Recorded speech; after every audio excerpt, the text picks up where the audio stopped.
Last week, Holly visited Akron Children's Hospital to speak to a doctor about young athletes and sports medicine. Let's take a look.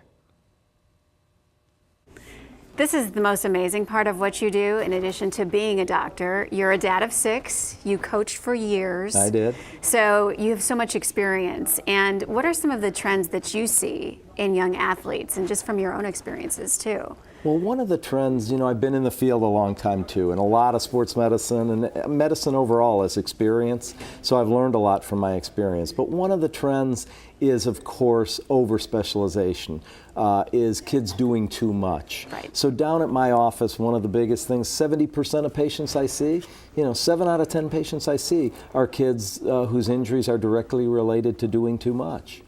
What advice would you give parents? Because I feel like in the society that we're in, we're overscheduled. It's almost like if you're not doing something for 30 minutes, you better get busy. Yeah. You see a lot of this. For sure.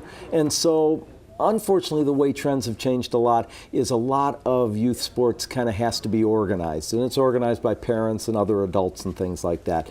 But with it being organized, one of the real big issues is doing too much, getting on one team, having some success, so getting onto another team, Sure. Kids on multiple different teams, kids on year-round sports. Here we are even in Northeast Ohio, but a lot of our sports end up being 12 months of the year sports, and that is going to have a very high risk for burnout, overuse injuries, losing interest in the sport, and issues like that. So we really need to be careful about that as parents. Let's talk about the athletes themselves, and I'm glad you brought up these year-long things, because if they're playing different sports throughout the year, what would your advice be for them training-wise for their bodies to get these muscles conditioned? Well, the most ideal of all would certainly be to play a sport, take a couple of weeks off, switch sports. The sport which season it is the best thing, the best sport to be playing.